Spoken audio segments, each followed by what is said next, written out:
On the outbreak of war, they were utilized by the German Imperial Navy to be used as the world's first long-range bombers. And if you look carefully, the two crew members peering over the gondola are manning guns. This was Peter Strausser, the leader of the Naval Airship Division, a bachelor who was otherwise married to his murderous career. He deliberately targeted civilians to try to break the morale of the British people and was labelled in the press the baby killer. Zeppelins were often caricatured in the press as death's head's moth. They would seek the gap in the cloud for the chinks of light, denoting where civilizations lay beneath, and all they brought was death and destruction. A few years into the Great War, the British had developed an incendiary bullet which could penetrate the skin of the Zeppelin and ignite the hydrogen gas. From then on, we had a weapon to fight back with. Traditionally, in the Midlands foundries, all manners of ironwares were produced, like chains, bridges, and even in 1915, the modern motor car. But on the outbreak of the war, production was switched to munitions. Many fit and able men who could be fighting on the front were retained by the government to supervise the unskilled munition workers. To prove they weren't cowards or deserters, they were issued with these lapel badges, which they wore with pride, proving they were on important war material. This is for Chance's Brothers, which you probably know was the glassworks at Smethwick in the Black Country. Well, with millions of men fighting on foreign fields, it was down to the womenfolk to largely staff the munition factories. Because of the hazardous substances they handled, their skin turned a yellow hue, and they were christened the Canary Girls. The work wasn't limited to the munition factories. Any heavy work at that time traditionally done by men had to be done by the women. Here in Wednesbury in 1916, we see cable being laid in the road. Christmas 1915 came and went quite peacefully in our districts. These are some cards from the trenches. Now, at this period, our near neighbour Birmingham were blacking out after dark as a precaution. But in the other Midlands town halls, they laughed it off that the Zeppelins would ever come so far inland. There was a culture of complacency. And actually, the Zeppelins had never come further in than the Thames estuary or had bombed the East Coast seaside towns up until then.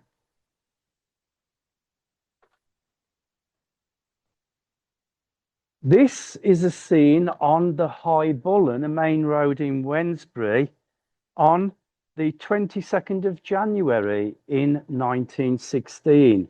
And although it's not shown, the occasion was the parade of a German gun captured at Lewes, which the town was favoured with to display because of its record output of munitions.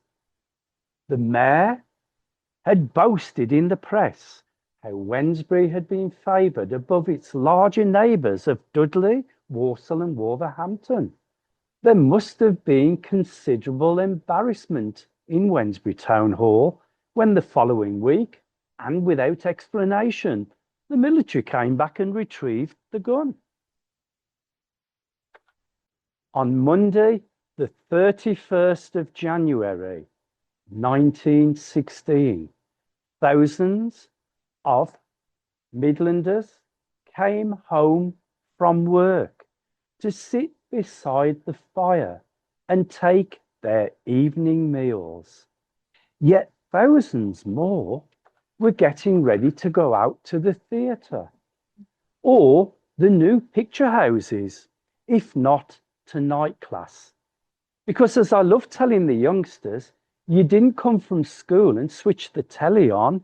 It hadn't been invented, nor was there a radio service to your home. It was quite traditional to go out and celebrate up to 7 nights per week. That evening, silently and unnoticed, a squadron of 9 Zeppelins crossed over the North Sea and passed over the east coast of Britain. The choice of the 31st of January wasn't accidental. It was between the old and the new lunar cycle, a moonless night. Their instructions were to cross the width of the country and to bomb the port and city of Liverpool. But they encountered thick cloud and beneath dense fog. They all became hopelessly scattered and lost. One way to find out what was beneath the cloud was to lower a crew member in an observation car. Now, you wouldn't get me in one of them, for it dangled tens of thousands of feet down on the end of a cable. The tail fin was to steady it in the wind, because otherwise it looks like a giant bomb, doesn't it? The crew member was issued with a telephone link to the gondola and a pair of binoculars. He peered around and reported they were now over the docklands of Liverpool. Wrong. What he had witnessed was the canals and wharfages of the Midlands industrial towns. And they all made the same mistake, one way or another. This is a page from the diary of Miss Mary Davis, and her family lived just off the A40 449 road that runs from Wolverhampton to Kidderminster at a place called Whittington Village. And they also had a home in Merrydale Lane at Wolverhampton, where I think she was staying when she made these entries. So halfway down, RTS meeting, Religious Tract Society. Sarah A came, that's her friend Sarah Amplit. Zeppelins heard at 7:30 p.m. and 12:30 a.m. Underneath, for the 1st of February, she gives away the game. Heard of the damage Zeps had done at Walsall and Tipton. Let's have a look inside a Zeppelin's engine, which were about 50 feet in length. Do you remember the visitations in our skies about the 1980s, 1990s of the Goodyear airship? And long before it came into view, it was preceded by a distinct humming noise. They would turn the engines off to try and avoid detection as they neared their targets. The Zeppelin that Mary Davis had heard at 7:30 p.m. was L-21. Its commander, seen on the left, was 45-year-old Max Dietrich. Now, that name might sound a bit familiar to you. He then had a 14-year-old niece named Marie Magdalene, who was later to reinvent herself as the glamorous Hollywood star Marlene Dietrich. At 10 to 8, L-21 loomed low over the rooftops of Tipton in the Black Country. Can you imagine the horror for my Black Country ancestors? Most hadn't seen an aeroplane in the sky in 1916, let alone this huge alien craft, which proceeded to rain down heavy explosive bombs. 15 Tipton townsfolk perished in the attack that night, ranging from a little 6-year-old boy sent on an errand to fetch a tin of condensed milk, to an estate agent who turned up to view this property. But the most tragic, perhaps, were the 3 generations at number 8 Union Street. Mary and William Greensill, aged 67 and 64 respectively, were being visited by their married daughter Sarah Jane Morris and her 2 eldest children, Martin, aged 11, and Nellie, 8. So in an instant, 5 members perished of that family. To compound the tragedy, Sarah Jane's husband, Thomas Morris, was seated in the Tivoli Cinema in Owen Street in Tipton Town Centre.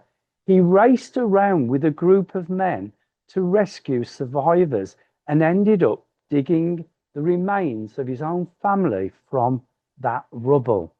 When the dust and the debris had settled, rescuers were amazed to find a canary still sweetly singing in its cage.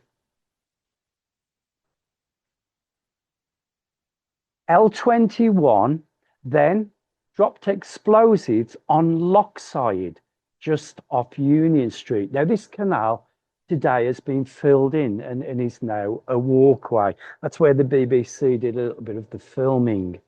It's believed that once beneath the cloud, the Zeppelins would use the canals and the railways to navigate by.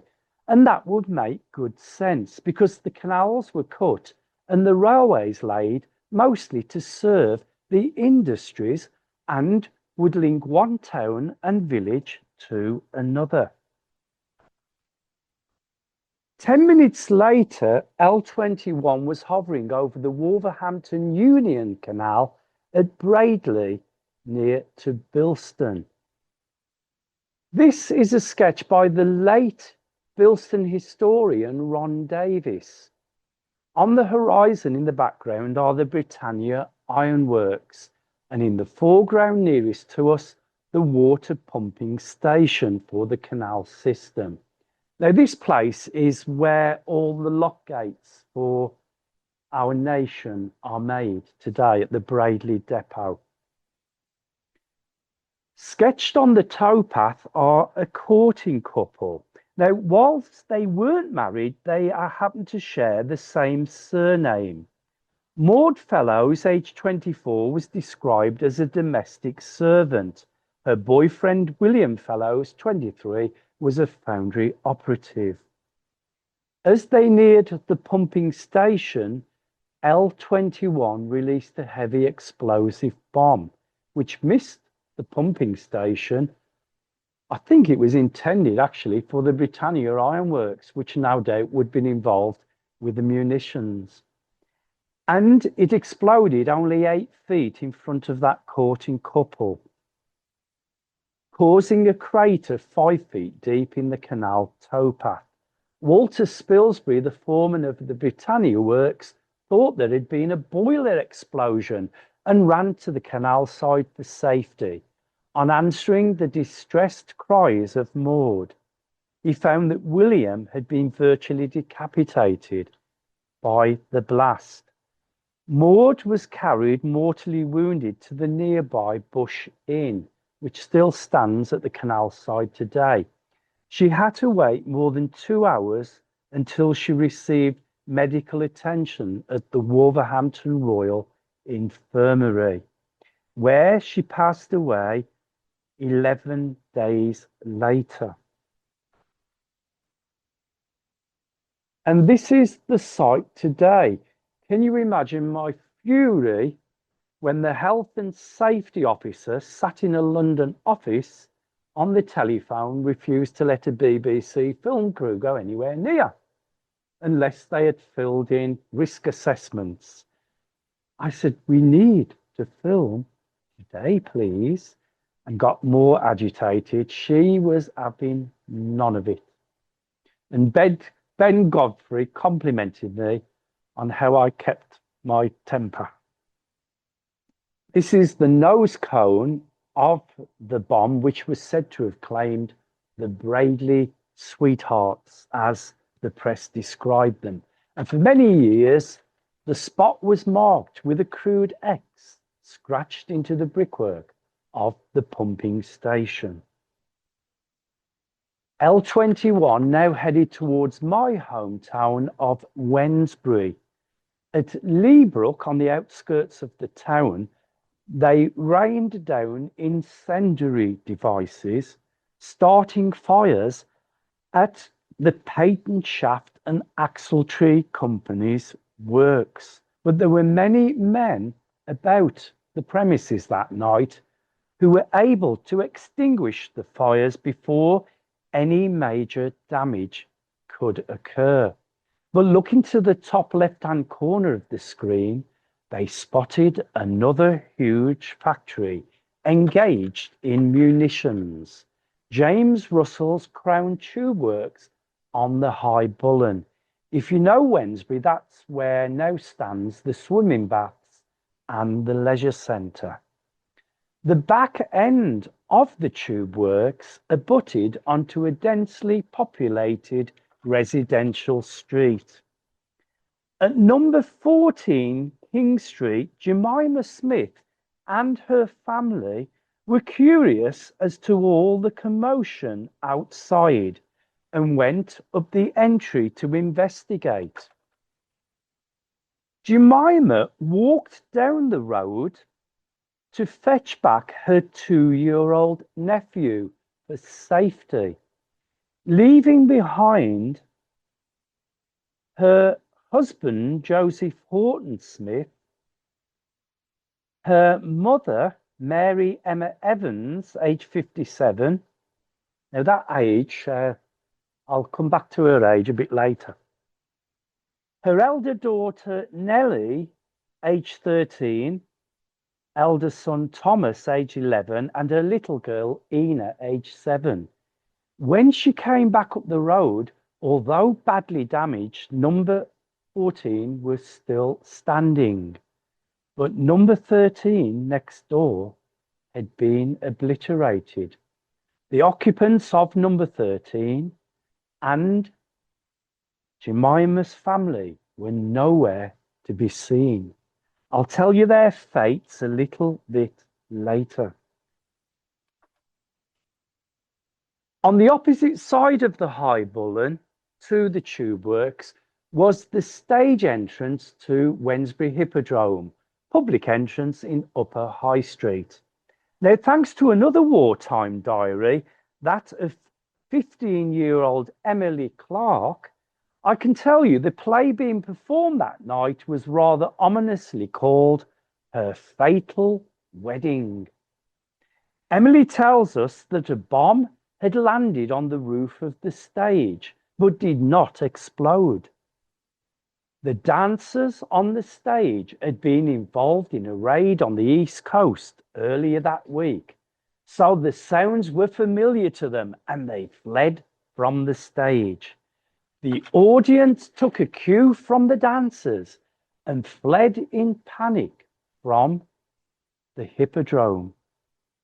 That night, it seemed that every pane of glass had been broken in Wednesbury town centre. Now, as I introduced myself, I explained that generally I'm a technophobe. Well, it's in a phobia because I'm not scared of technology. I just don't care for it.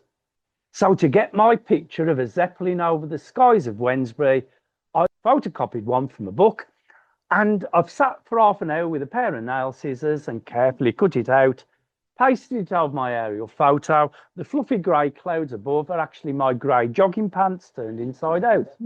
So that's my idea of technology. But it gives us an idea of the scale of things.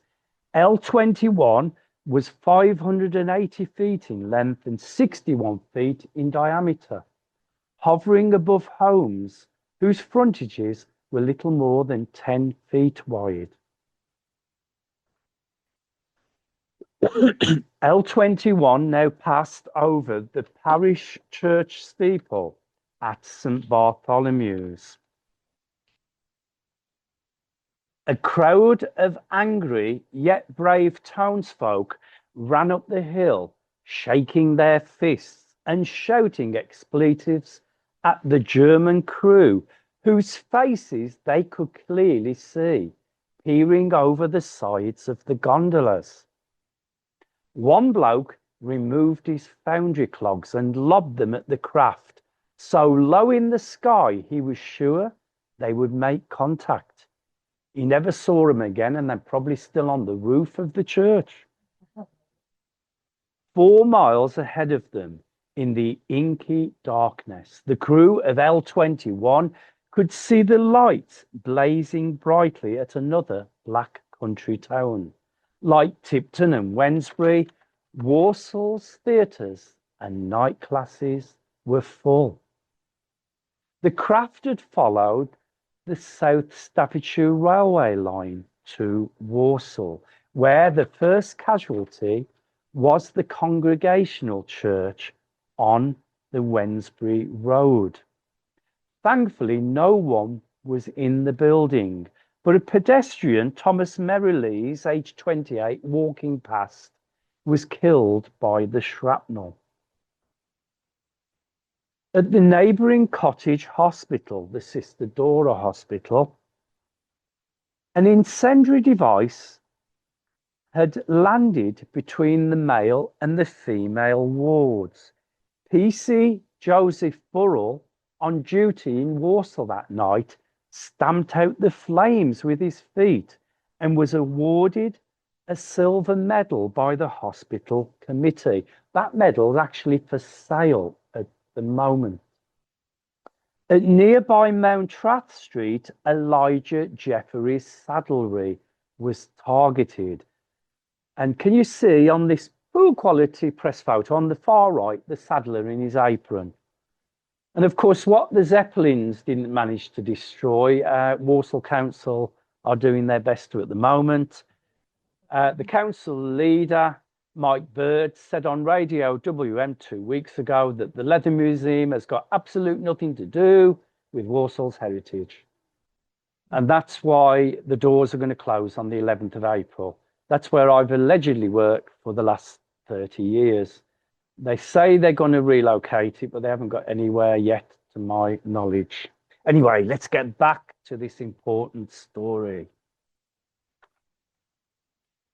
L21 now took up position above one of the focal points of Walsall town centre, Bradford Place. A crew member flicked a switch on a panel like this to release a heavy explosive bomb, which landed in the middle of the ornamental gardens at the centre of Bradford Place. Just then, the number 16 tram from Darlaston had pulled in. 2 Wednesbury dairymen who had alighted from the tram were caught in the blast. One died in 3 hours, the other in 3 days. But sitting on board that tram was the most prominent victim of the outrage that night, Warsaw's mayoress, Mary Julia Slater, aged 55. The press were quick to point out she'd got German blood inside her, for her paternal grandfather came from Bremen.